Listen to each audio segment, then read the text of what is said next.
Good evening, all, and welcome to Kalbardr's Corner for this second episode of Consort Conversations. I am Lord Kal-bardr Gellir, Commander of the Meridian Cross, Commander of the Argent Comet, Commander of the Compostela and Reaper, coming to you live, as always, from the Barony of the Osprey on the southern coast of Meridiades. And for this series, I am joined by an amazing person you may recognize, my co-host from a late night at the Korner Tavern, or 3 times a Queen of Artemisia, and of course has served as a consort to the Duke Sean for 17-ish years. I'd like to welcome Her Grace, Duchess Qamar al-Nisa. Good evening, Your Grace. Good evening, Cal. Super excited to be here today, talking about how to be a consort. Even though that's a huge topic, we're going to try to give some basic concepts and our views on that this evening. So, and with us, I am super excited. We have Duchess Anna of the East currently, and she has reigned with His Grace Brian Tarragon, who was my Sean's knight. So there's that. Anna? Hi, I'm happy to be here. Thanks for having me. So, if you will tell us a little bit about yourself, Your Grace, and tell us why you're amazing. I don't know that, but let's see. So I'm Anna. I've been Brian's consort for the last 38 years, I do believe it has been. So he's been fighting for me in several different tourneys. And I started out in Atenveld and Artemisia, and we moved out to the east and love both the kingdoms, all 3 of the kingdoms with all my heart. And I'm just very tickled to be here and hope I can share some words of Anna wisdom, which, I wouldn't take them to the bank, but, I'll give you what I got. I will say, I've heard tales of the Anna wisdom, so looking forward to receiving some.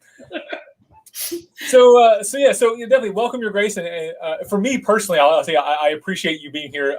It's another one of the Duke Sean sort of set of people that I need to meet. So I appreciate getting to add to the collection of people I now know. So we talked about the topic a little bit there, the how to be a consort. That is a giant bomb. So I'll say this from just the couple of comments we've gotten on Facebook and from the shares. It's a very controversial topic, it seems. I was not expecting this one to be as sort of as charged or as simple, I think, as people think it is. So, Nisa, what's your initial thoughts on the idea of how to be a consort, and sort of what are our goals tonight? I think my biggest focus throughout this series is the fact that I'm really, even though I have Duchess Anna, who obviously is a rose, but that's what I'm figuring out is that's where the experience comes from. And those are the people that have the stories that can be told. But it's not just about crown contenders. That I will later have other guests that have not reigned. Maybe some that don't think that they ever will. I'm not going to say that they won't, but that don't think that they ever will. And also that consorting is not just for heavy fighters, even though it's not as emphasized in the rapier community. It's still there. So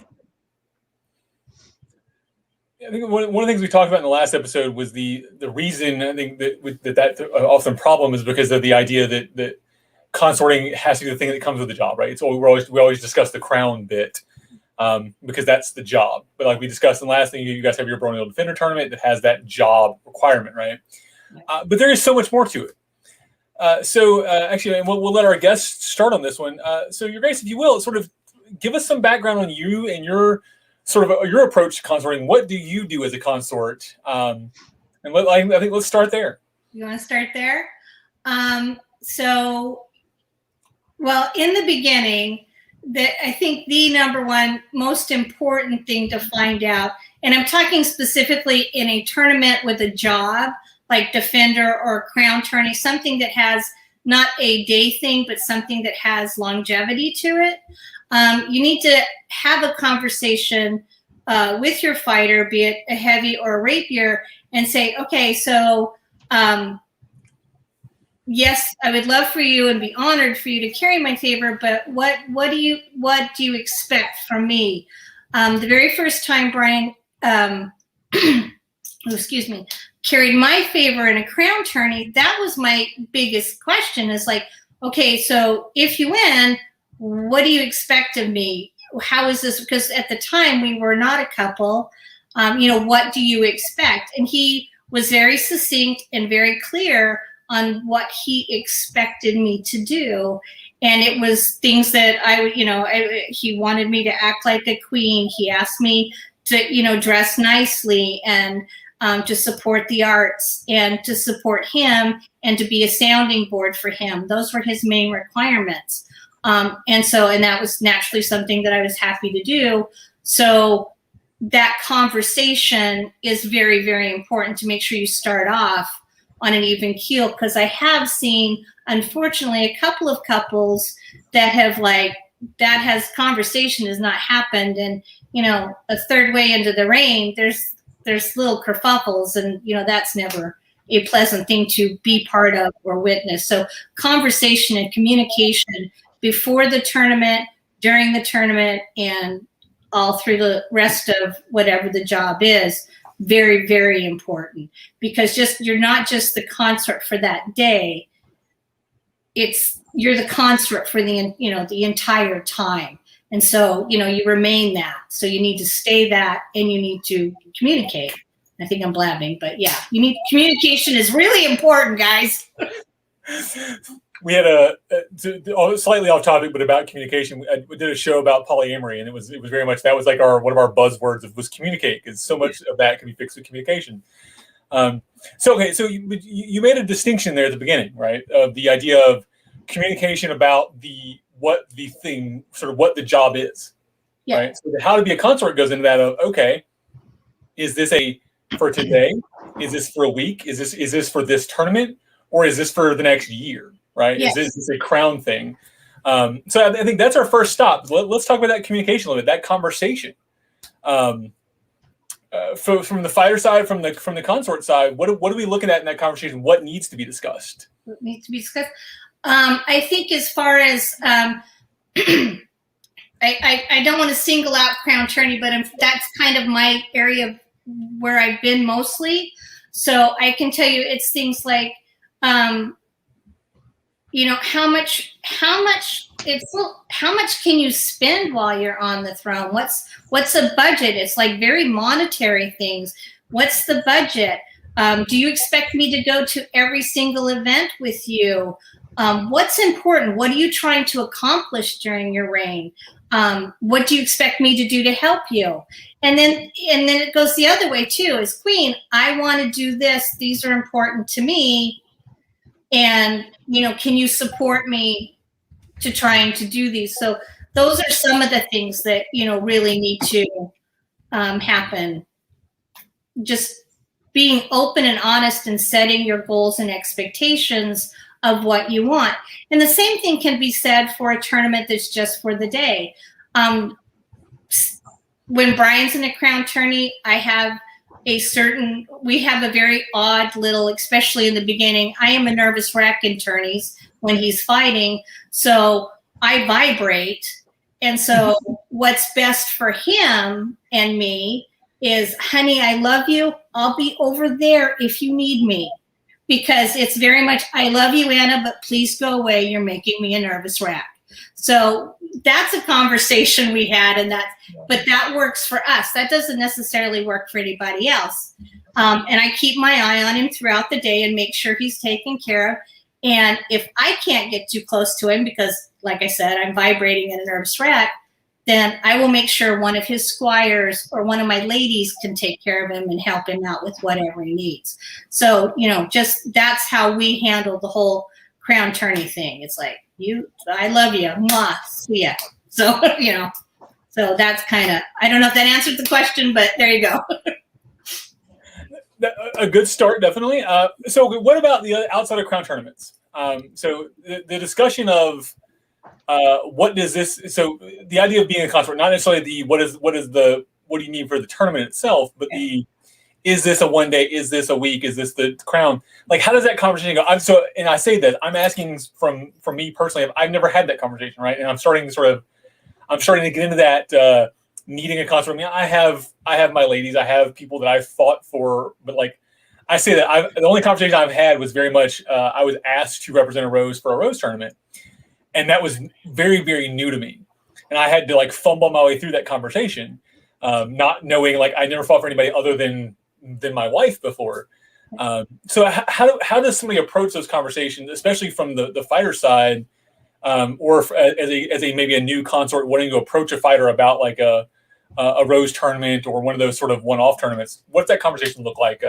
Honestly, and Nisa, if you want to jump on this too, you're welcome. I can jump in for a minute. So when it comes to, you were talking about the roses turning, right? So that means you need, right. Yeah. So you need a rose to sponsor you to even enter that tournament. And so that conversation is going to be a little bit different. That conversation is going to be, and it depends on the people, but sometimes there's a conversation ahead of time where the rose will go to a fighter. I think it's more, or the fighter will go to the rose and say something like, I would really love to fight for you in this tournament. Would you sponsor me? Or a rose will go, I would be honored. I would love to sponsor you for this tournament. Did you, if you would like to enter? So there's those. And there's also sometimes we get up there and maybe you haven't filled your dance card, right? Like maybe you're at a foreign war, or for whatever reason, you just didn't line up fighters. And so sometimes it's just, hey, I don't have an unbelted heavy fighter. I don't have a mod. Do you know anyone that needs sponsoring? Because I'd be more than willing to sponsor that person, because we want everybody involved. Yep. As many people as possible. So even though I don't have, maybe I'm out of kingdom, like I said, and maybe I don't have anybody there from my kingdom, right? So maybe, and I've sponsored my own kingdom. I've sponsored other kingdoms. Great West War, Sean and I were talking about it. I don't think he's actually fought for me in that Roses tourney, because I've always sponsored somebody else. Because that's just our time to be able to do something like that, because I can. Yeah. But when it comes to like a rapier fighter, or a non-crown tournament, even a war, like you just want that inspiration, right? It's not so much of a consort because you're not going to be doing anything after, but they're your inspiration. And so you can say, hey, I'd like to fight for you. That's just all Sean did. He's like, I would like to fight for you today.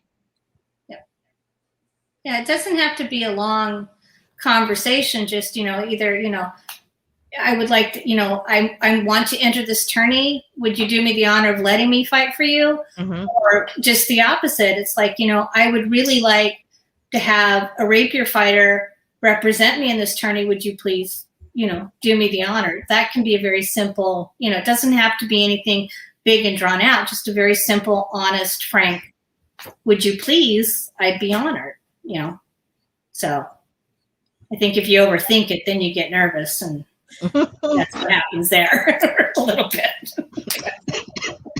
Mm-hmm. Yeah. Don't overthink it. Just do it. It's fine. Just do it. Just jump in. Yeah. Okay. All right. So you've had that conversation. You've I think determining length, right? That seems to be the first step in that conversation. Is what is this again? Is this the day? Is this the week? Is this for this? Are we talking crown level reign here? Once you've had that part of the conversation, what's then the sort of the next step of getting through what somebody requires? And because we mentioned this earlier, this is very much and to the viewers out there, this whole conversation we're having today is very specific to two people or 17 people involved in this conversation, right? Whoever's having the conversation, it's theirs to have. just like with any other relationship, because that's what this is, right? Call it what you want to. It's a relationship, even if it only lasts for an hour. It's still a relationship. Yep. So how do you, as consorts, determine your fighters' needs? Like, what's that? How do you sort of get that out of them? Like, what they want you to do? So you mentioned a little bit about what Brian wants or needed that day for you to be away. Yeah. What's some other things you've seen from fighters, or sort of how things you've done for fighters, maybe for those during those tournaments? For like a rapier tourney, a rose tourney, or something like that, I feel I want to be there. So, and I will ask, throughout the day when possible, I'll ask them, do you need anything? Can I get you anything? Can I help you with anything? And just, ask them that. With like a rose tourney or something like that, there's usually not a lot of, you have to sit down and talk about, what do you need for this tournament? It's just kind of, as the tournament progresses, just check on them and make sure they're okay. Make sure, when they give their salutes, make sure they can find you. Make sure they can see you. I know, in the case with Brian and I, we joke about it, but he tells me to go away, but he wants to know where I am. So I will tell him I'll be over in that corner. And when he does his salute, I better be over in that corner because he's looking there for me. And, it's only respectful for me to be there because that's where I told him I was going to be, it's little things like that. Just ask, for a day event or a tourney like that, a rose tourney or a day event, just ask, what can I do for you? Is there anything you need me to do before we start? They might want to process in with you or something like that. Just ask the questions. This is where polite bluntness works best. Just ask, what can I do? What do you need? Yep. So Sean told me a story earlier this evening. Oops, I was supposed to say it was just a story I heard. Oops. Wait. Now it's going to be on the internet forever. But basically what it came down to was there weren't enough questions asked. So he was like, I don't know if he went up to her or she came up to him, but there was a favor exchanged. And he said he'd fight for her.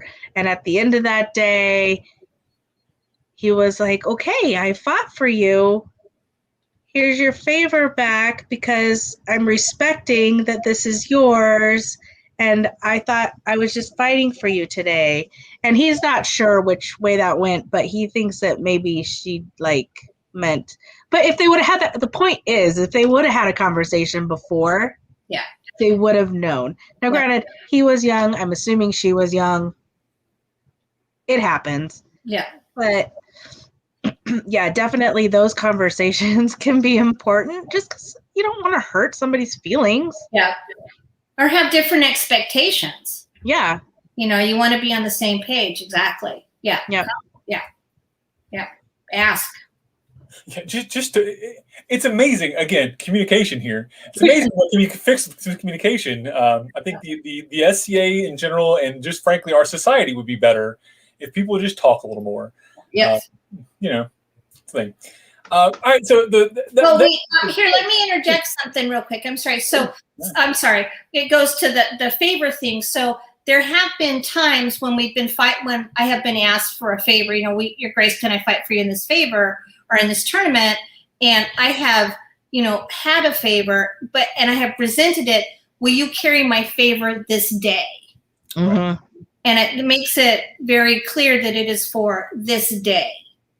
It's not a long-term thing, just this day. And so right up front, you have set that expectation. They know at that point, that it's for the day. So that's another way to do it. Or maybe you could flip that around for the fighter. Your Grace, may I carry your favor today? Right. So just add that one little word there, and that would, Yeah. And along that same line, some of my fighters continue to carry my favor, and as long as they fight with honor, especially if it's a sponsor situation, right? They're fighting for me. I was queen, or it was a roses tourney, And so they continue to carry my favor. And as long as they fight with honor, I don't have a problem with that. Yep. But often they will say, do you mind if I continue to wear your favor?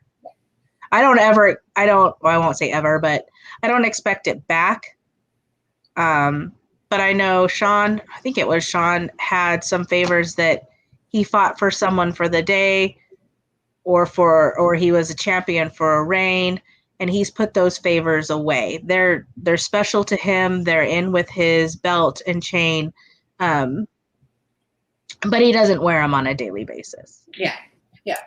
At some point, you especially with somebody of Sean or Brian's sort of fighting careers, I can imagine if they wore all their favors and bits and bobs that they've achieved, it would be like Mr. T around their belt. they would need extra belts to their extra favors. A little bit.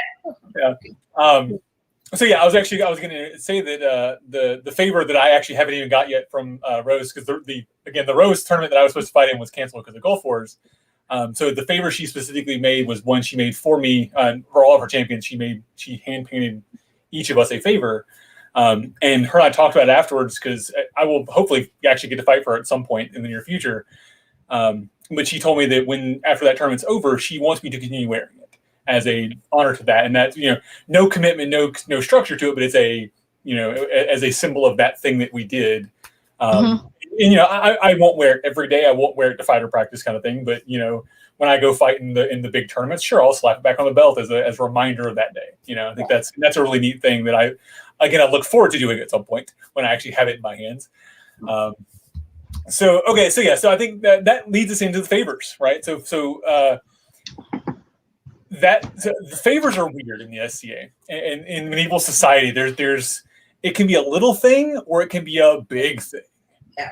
Right. And it's such a weird concept of here's this random handkerchief that I pulled out of my pocket, but now is this giant symbol of my affection or a giant symbol of your honor or whatever.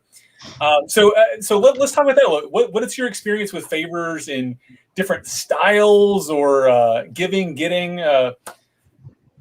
Tell stories. I think the coolest favor I have ever seen was I believe it was in Caid.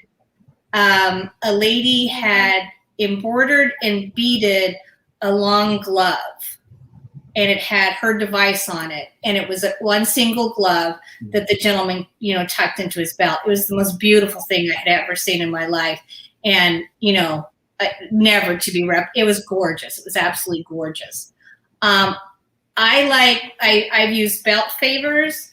I learned early on that you don't just make a flap, you need to make a little pocket so the belt will go through it, or you need to put a little pin on it, because I've always felt you can't get mad at him if he loses it because he's moving around and it comes out. That's not fair. So you need to put a loop or a belt.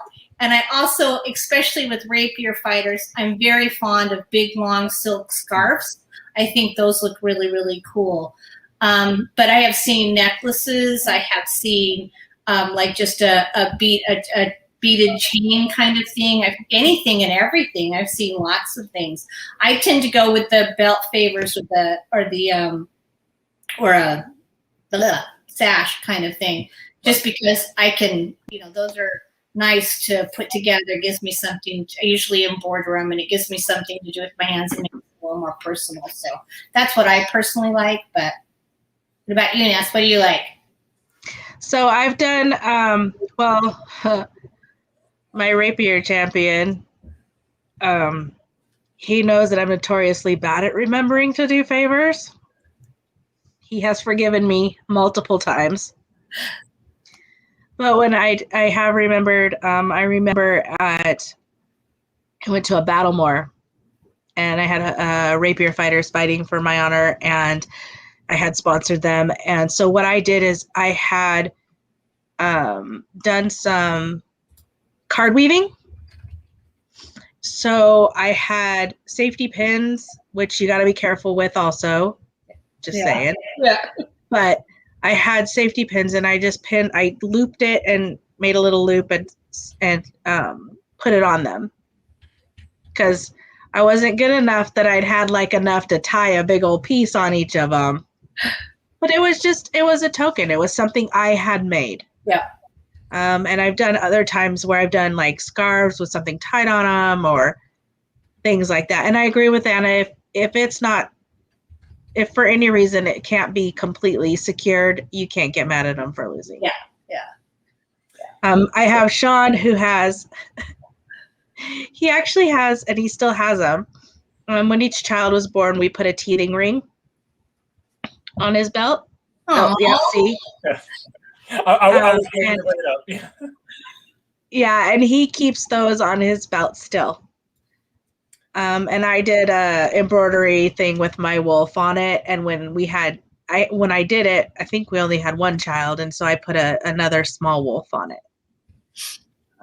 And that's what he wears for me. But I've seen, like you were saying, I've seen all kinds of things. I've seen scarves. I've seen that glove thing is really cool. Oh, it was so pretty. Yeah, all kinds of things. Or even if it's not something they can necessarily wear that day, just a token of appreciation for them fighting. It goes far. Yeah. Grace also mentioned that he still has a favor from Anna on his belt as well. So there you go. Yeah. I saw the teething rings comment pop up, but I was like, well, we have to talk about that. That's fun. Yeah. Luckily, they're like good, solid plastic ones that they have taken a beating and just they're still there. But that's interesting. So that's, whereas the kids, although Ziva's old enough now, you have kids that are old enough to give favors of their own. Mm-hmm. That was something you did for him fighting in your honor, but also in the honor of your family, in the honor of the children. Yeah. That's a neat concept. And that's really what it is, right? It is you as a consort, as a inspiration, as a person, giving that fighter something to fight for. Yeah. Right. And that, I think in the end, that's what consorting, and that's what the favor is all about. It's about a part of you, whether it's even just for the day or a tournament. They have a hold of that as a reflection of what they're doing, who they're fighting for, and a slight reminder, right. if needed. Just I have this extra person that is part of my fight. And not to the point of distraction, but just that little bit. Yeah. Right. Yeah. Yeah. So on my belt, I currently have two that I carry. My two partners, my wife and my girlfriend. Sifa's, she made me actually has the belt loop on it, slides over the belt, and then Kisa made me it's a long, I don't know, I think 2 foot, and I tie it on because yes, as a fighter, we move around and get hit with sticks. Yes. Those things will fall off. So don't just make a little flap. Those are great for, like an office or a household thing or whatever, just for casual wear. They're not good for fighting. Yeah. Although like the ones with the belt loops are difficult. If you have to switch belts or something happens, it's harder to move those in and out. So they're a little harder to plan for. But yeah, it's weird to start. You're mentioning the long, like the floofy sashes. I'm a very early period persona. I've both my Viking style, but also moving the Scythian stuff. Neither of them would have worn long floofy things. The 14th century knight in me wants to go, yes, all the long floofy things. I can't help it. I want all the long floofy danglies. But you're also not going to refuse if something doesn't match your stuff, right? You're going to wear it. Exactly. Yeah. Exactly. Well, that's because it's at that point, and that's part of the SCA, the sort of creative anachronism, that out of period thing. We do so much stuff that's not period or not all period together that one extra long floofy on my belt doesn't hurt my persona at all. And like all the awards, like we get awards on a regular basis for the award regalia doesn't match our personas, so we have to adapt it to your persona, whether it's cornets or medallions or things like that. I think the favors fall in the same bucket. You either wear it as is, because you can't really recreate a favor. Like you can recreate a word regalia to match your persona, but you really can't change a favor to your persona. No. But also, it's neat seeing different variations. So, like sure, like the embroidered glove, that was from sure very appropriate for the giver. Yes. Even if it wasn't for the receiver, and that's an interesting thing to look at. So. Yeah, that's definitely something favors are. It should reflect the giver. Mhm. And I mean, don't get me wrong. Like, if you're working with someone and you're like, I want to make you a favor, but I want to make it appropriate to your persona, then you work with them. But in the end, it should reflect the person, the inspiration, the consort, Yeah. the sponsor. Yeah, I'd agree. Yeah. Yeah. So I guess to go down the favor rabbit hole a little bit further. So we talked about favors from consorts. Obviously, there's also, and I'm just sort of because we have people that are sort of new and old in this conversation, or in watching. You're also going to see favors. Don't always assume it's from a consort on a belt. You could have a household favor, household affiliation, somebody's like their knight or their peer. So like my belt that I wear is my peer's belt. I have my protege belt has my peer's snake head on the end of it. So it's not a favor. It wouldn't necessarily look like a favor, but it would be very obvious that that's a weird thing. Hi, you gonna come drink my coffee? Okay. The cat. So it's now officially a YouTube show. My cat has showed up. But you're gonna have things like offices. So if somebody has an office, sometimes they wear a favor of their office or a belt token of their office. So don't always assume it's a favor from somebody, maybe a affiliation of some sort. And for the most part, even if you're not, I was going to say if you're newer, but even if you're not, you can say, oh, I see you have all this stuff on your belt. What does it mean? Right. Like, don't be afraid to ask. And I have to say this, unfortunately, and I wish I didn't. But if you're newer and you ask someone and they're a big jerky head, please ask someone else. Right. Because most likely you're not going to hit a big jerky head 2 times in a row. That's true. So, that's true. I just wanted to put that out there.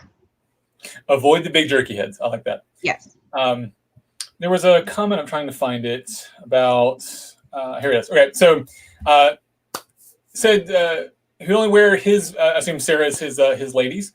It is. He also would wear his queens if she honors him with one. So I know at a war I was at, our queen gave out favors to all the Meridian fighters that day, and we wore our queen's favor that day. And I still have it in a box somewhere, and I wear it whenever I take the field with Meridies. I wear that. I'll put that favor on. Same thing. I think I've got a Trimerian favor back there somewhere from a Gulf Wars when we were allied with Trimeris. Mm-hmm. So that's another version of a favor that's, whereas that queen's not serving as your consort that day. It's of a similar function, just on a more a massive level, I guess. That royal bearing comes with it. No, it's completely. I mean, favors can definitely be from your kingdom, your crown, your baronage, your principality. All of those things apply. Yeah, absolutely. Absolutely. So let's talk about wars. So tournament fighting's easy, right? As a consort, I think tournament fights are easy. You have, it's a 30 seconds of excitement and then 20 minutes of sitting. War's a little different. What do you guys do as consorts during a war? You want to start? Go ahead, Anna. Okay.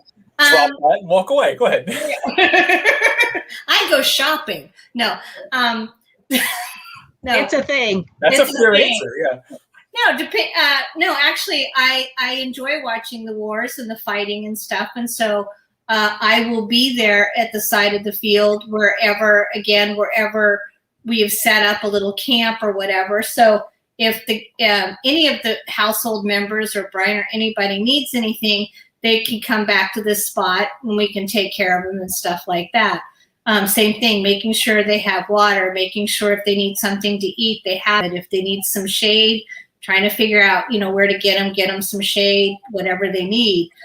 So it's kind of the same thing I would do for the guys in crown tourneys that do the same thing on the field at a war.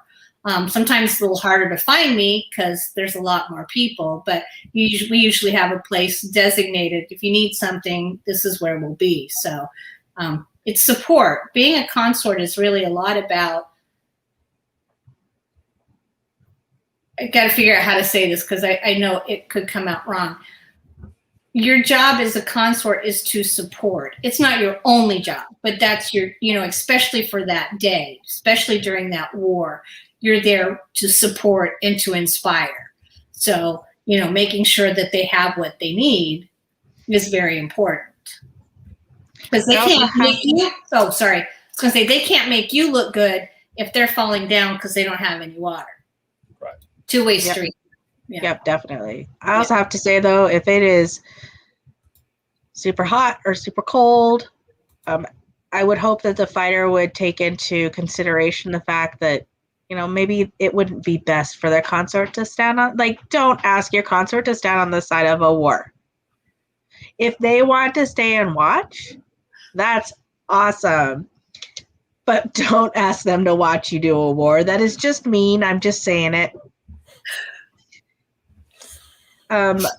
Usually what we do is I do enjoy watching them fight wars too. So I will come in and out and I will watch them.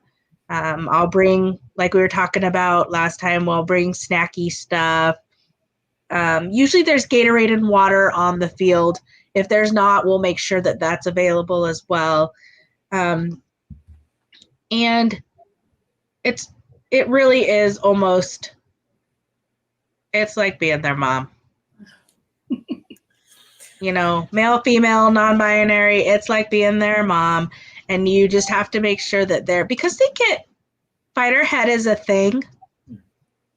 Fighter brain is a thing. And they get fighting and they are having such a good time. It's like a toddler. They are having such a good time. They don't stop to eat. They don't stop to drink. They don't stop to go to the bathroom. They don't stop for nothing. They are having so much fun that they won't walk away from the field unless they're told to. Or they fall down and they're carried. Yeah. Some of them are very much like that. Yeah. In our defense, the armor's hard to get off to go to the bathroom. And it's really hard to pee in armor in a porta potty. I'm just saying. It is possible, but it's difficult. True. Okay. And usually fighters, it's just trying to find that balance of them drinking enough water to keep them hydrated, but not overhydrated. Yeah. Like Sean won't eat a complete sandwich. So like we cut our sandwiches into little bite-sized pieces so they can take what they need. And we take no offense if they pull off the bread and just eat the meat and cheese. Yeah. It's things like that for wars that are more important, I think. Yeah. So I want to point out a fact that I think I want to make sure we understand here. Y'all have said we and they a lot, right? This is not a singular effect. This is not a singular job, right? So as consorts, obviously, we were talking about a one-on-one relationship between a fighter and a consort. But I know there's always and we have a whole show about the household dynamic that we'll get into some more deeper about the sort of the interpolitical bits of that. But this is very much a group effort. Like this is all of the consorts supporting all of the fighters or some groups thereof.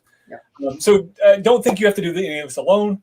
Find friends, find people, find a pointy hat that knows what they're doing and latch on and help, and by proxy then get help.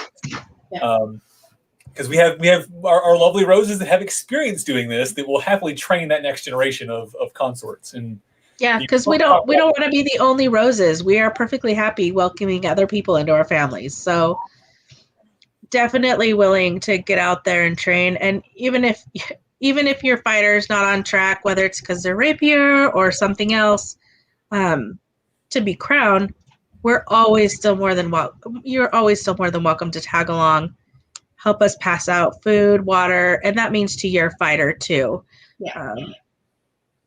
I mean, most of us that have been doing it for a while, we will, again with the we and us, right?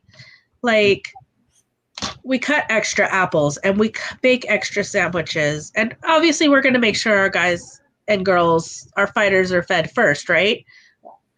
But there's always stuff to share. Oh, yeah. And so we don't go back to camp with extras. Like, that's not a thing. It gets passed out. Because maybe your consort couldn't come to that war. Right. Yep. Maybe your household got distracted. Maybe they'll be there in an hour, but you need something right now. And if we all help each other out, make sure that everyone on the field is taken care of, it's a thing. And I also have to say, I'm just going to put this in here. if you have someone, the instructors also, whether it's fighting or arts and sciences or whatever, make sure they are also, because if they're teaching class after class after class, make sure they're also getting food and water and taken care of. Yeah. So there's all kinds of places you can be. Yeah. Yeah. Absolutely. Something Master Lash brings up in the comments here as well. New fighters coming out. I think that's something that I'm not going to say that only the Roses should do or only the peers should do, but it's something we should we as consorts, y'all as consorts, should watch out for. If you have that new fighter out there that you clearly doesn't have anybody with them, not part of a household, just trying to survive.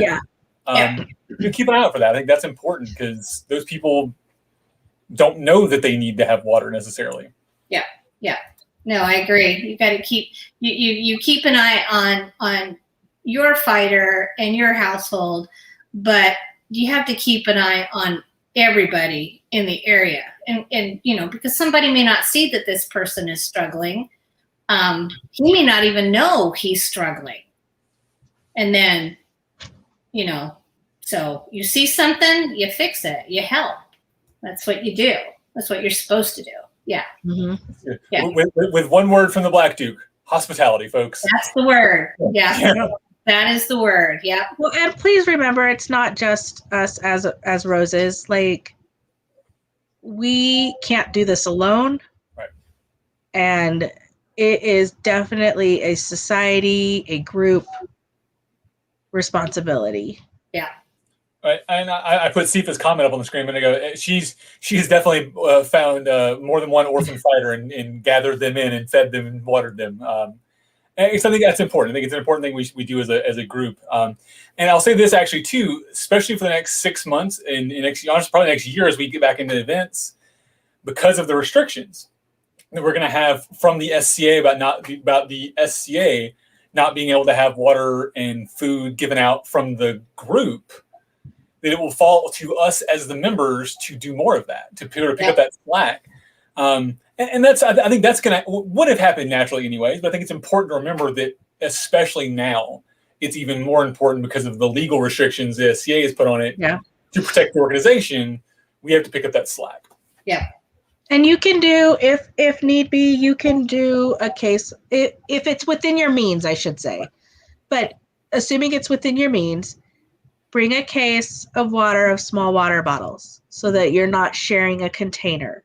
Yeah. There's all kinds of things that can be done to protect us all as we continue, as we get used to these new rules and regulations and adjust to the new world that we're in. But there's still a lot of stuff we can do, and we just have to focus on making those alterations and doing them. Yeah. So I was looking over our agenda here, and we covered all of the things. I think we actually missed the very first point. I want to cycle back to because there was a really interesting comment about it that I'll bring up. We've talked a little about consort. What is a consort, and sort of what is a consort can be, and then we're talking about how to be a consort. But there's the who. Who can be a consort, right? So we talked a little bit about obviously. You as ladies, me as a fighter, I can be a consort as well, and we've got some conversations coming about those specific dynamics. But also kids, So we mentioned Duke Sean's kids being, him carrying their favors and them acting as consorts, for lack of a better term. But also there was a comment, at least if I can find it. We've had a lot of chatter here. There you go. Z. So apparently Sir Joel fought for Z at Battlemore. It was absolutely adorable and made an excellent consort. So Ziva, even as a young person, was able to be a consort, be an inspiration for someone that day. Obviously, the duties and responsibilities are much different for a 4-year-old or a 10-year-old or a 16-year-old than they might be for an adult person. But also, generally, they're going to have their parent there supporting them in that role, I'm sure. So, Nisa, do you want to talk a little bit about that and sort of Sure. and some of these experiences? Yeah, I think.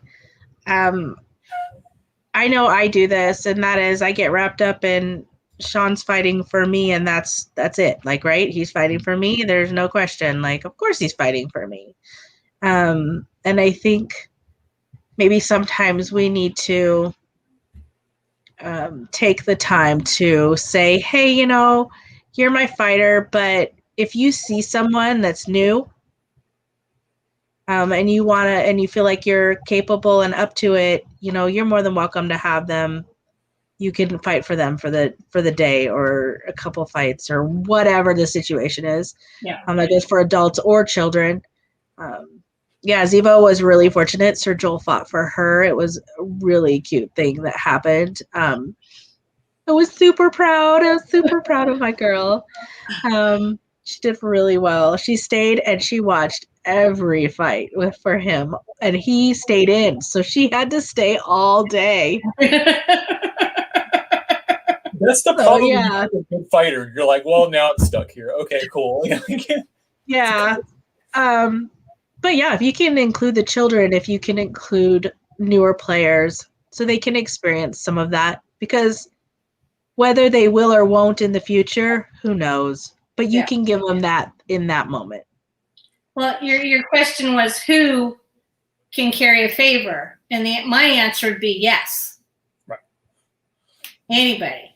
I mean, we're talking about the children. I was very lucky to be queen at Pennsic once, and they had all the youth fighters, over in their area. So we went over, and I asked the 4 that were from our kingdom, I'm like, would you will you carry my favor? And I mean, they all sat up really tall, and it was just the cutest thing. And they were all so proud. And it was that experience, they were just tickled to death that someone had asked them. And even at the young age, I think these kids were like 6 and 7, they understood what that meant. Maybe not all of what it meant, but they knew it was, it was important. And that's what happened to big kids and the big guys. And now they were fighting like the big guys with favors. And it just, it made their day, and it tickled me to death to be able to do that for them. It was so much fun. So, and that's something that giving someone your favor, asking someone to wear your favor, it's so rewarding for, for them, but for you as well. It's tickled. I mean, it's kind of like, it's like you ask them, and it's scary to ask somebody to carry your favor sometimes. It's like, would you today? And you never know what the answer is going to be. So when they say yes, which hopefully they do, it just makes you, just get all excited, and it's all fun. So it should be something that's a thing of great joy and excitement and fun. That's what it should be. Yeah. So definitely. Everybody deserves that. Everybody. So, yeah. Yes. Just yes. Done. Yes. Yes. Okay, so actually tag on that. We had a question come in, and this may even need to be a sort of a breakout show for this. But it says I'm pretty new to the SCA. Here, wherever South Run Guard is, I'll have to look that up. They have consorts for monthly tournaments for heavy rapier and archery. So I've never heard of an archery tournament needing a consort or having consorts. The concept works. Sure, it's the same difference. You're shooting in their honor. You're fighting in their honor. I'm good with that. So I think that's obviously the conversation for or the needs of an archer are different than needs of a heavy fighter, needs of a rapier fighter, or even needs of an arts and sciences champion, right? So it's really, I mean, we see that a lot in we have a baronial champion of arts and sciences or a kingdom champion of arts and sciences. You could do that on a personal level as well. Would you be my champion for the day of arts and sciences? And it's essentially the same effect, right? Yeah, absolutely. Absolutely. That would be very cool. Actually, I was just thinking, I'm like, we need to start spreading out the love a little bit. Yeah. And I know that a lot of the arts and sciences get sponsored by another arts and science, so like a Laurel or someone of that. And it kind of falls under that same thing. But it would be really cool to see, because most of us have someone that inspires us in some way, right, that you would like to honor. Yeah.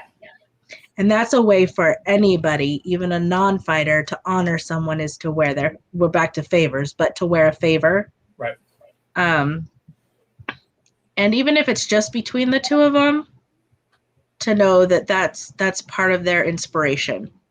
Hey, but if you can shout it out, all the better, right? Yeah. Yeah. So Absolutely. Well, and so I know with our ANS, I think there's a separation, right? So we have with heavy, light, rapier, cut and thrust, whatever. The action is that day, right? All of the work is that day. Yeah, we practice. Yeah, we do all stuff, but the actual competition is that day. Arts and sciences, there's a whole lot leading up to that. That's the actual thing. Like you don't necessarily just decide to go to an event and all right, I guess I'll enter the ANS competition today. It's a little bit of a different conversation. At that point, you're just showing up with your thing that you're already done with. There's no work that day on it. Unless it's like a bardic or something, sure. Well, and I think that's where the Laurel sponsoring them for that is where that comes from, because they will work with them throughout the process. Where you're just coming in and saying, hey, I can see you're doing great. I want you to be working, or not working, but representing me. Yeah. So we have to be a little bit careful how we do that. But there's other ways to also, as the person showing appreciation for their art, there's other ways to do that. Yeah. Whether it's a gift or a token, you give them a token. Yeah. Right. Yeah. And show your appreciation that way. So that's, I think, why arts and sciences falls out a little bit differently. And I think archery tends to kind of fall into, archery is in between, unfortunately. So I think it gets lost a little bit. I think archery and thrones weapons. I think that could go the heavy way, more like the heavy and the rapiers. I think those could go that way. But right now, there's not any that I'm aware of. There aren't any real tournaments where a consort, is necessary kind of thing. But I have a couple of archers that wear my favor, that I've asked them to wear my favor, because, I like them. They've supported me. I've supported them.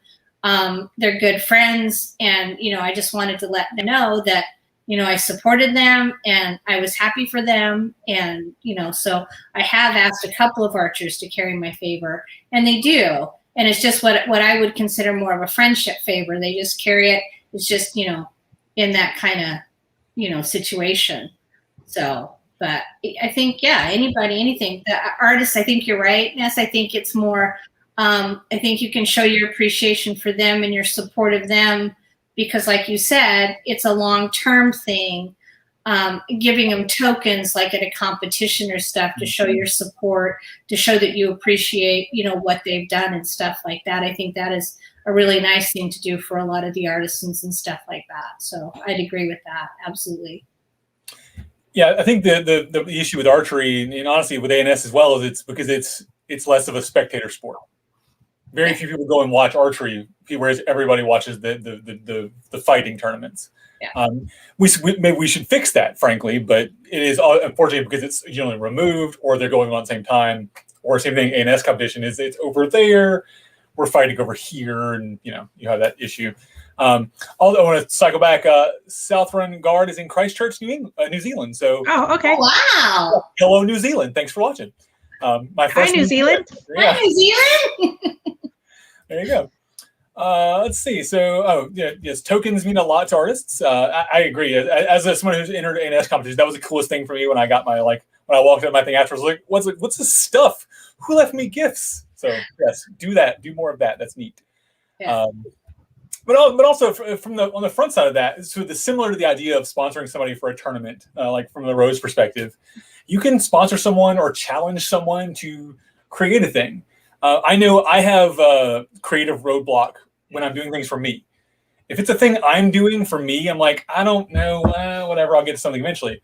But if someone says, hey, Kal, do this thing under this thing, or I bet you can't prove this, well, now I'm mad. Now I have to do that thing because they challenged me to do it. So it's very similar, but I'm doing it for them. Yeah. And so it becomes that inspiration it inspires me to complete the project or get it done by a certain date or whatever. So it's similar effect to wearing that favor. It's, sponsor me within that tournament concept, or even sponsoring prizes within those tournaments, right? That's equally important, right? And we're sort of off topic a smidgen, but it's the similar ideas. Yeah. Yes, I do it with spite sprinkles, as Sifa pointed out there. Thanks to her Grace Helga for the phrase. Yes. All right. I think we've covered everything, Nisa. We had to. I don't want to stray too much further because we've got a lot. We I know. I'm like, we could totally do a whole thing on this. Yeah. Right. So, all right. So I'm going to do a little bit of business, and then we'll do some final thoughts. So, all right. So coming up on Kalbardr's Corner next week, I'll be joined by, and I spelled this name wrong. Give me a second. Let me fix that before I put it on the screen. There we go. I'll be joined by Magnifica Tulia Allori to discuss the impact of social media on the SCA. So Tulia, those you know from Between Two Peers, is also the West King social media officer. I will point out she will not be speaking in an official capacity, although has been told that she is allowed to comment on the policies and things that are come out recently. So tune in next week for that Coffee with Kal. And then, of course, the following Sunday, we'll be back here for Consort Conversations on how to choose a consort. So really, I think the rest of the episodes we have, so these first two are we gave a basic definition, and then we've sort of talked over the basic responsibilities. Now we're going to dig into some of the individual topics of some of the particulars. How do you pick a good consort, the household dynamics, the things to consider. So we'll, digging a little deeper. But what I ask you audience out there is, as you're watching this, if you have questions, please send them in either during the shows or between shows. I get all those either on all the comments on the shares or message the page directly. If you have a story you'd like to tell me, things like that, we'll bring them up on the show. It really helps us guide the content, so we're making sure we're getting your questions answered. And we've had a couple that come up during the show that were not really relevant for this. There were a couple like rain specific ones that I'll bring out for maybe a rain specific show as well. Last but not least, there is a special video out on Kalbardr's Corner on this YouTube channel. If you're watching on Facebook, go to the YouTube. 300 subscriber video. It should be on the pinned one. If you can't find it, go to the Facebook page and it's linked there. But go find that, go comment, and make sure you're subscribed because I'm giving away free stuff. I've got stickers, I've got Goo clusters, I've got coffee. Go win free stuff. All you have to do is make sure you're subscribed and comment on that video. That will be open until this Wednesday, midnight my time. And special alert, there will be a new sticker dropping on Tuesday. So watch out for that. Last but not least, if you want to support everything we're doing here on Kalbardr's Corner and KK Productions, look us up on Patreon, patreon.com/KK Productions. Or, speaking of stickers, search us on Redbubble, KK Productions. All right, that's all my business stuff now. So, final thoughts, ladies. Sum up being a consort in one sentence or less. We'll let our guests go first. Your Grace? One sentence, being a consort.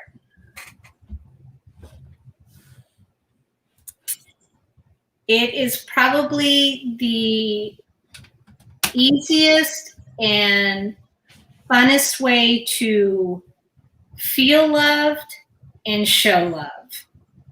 That's what I think it is. I like that.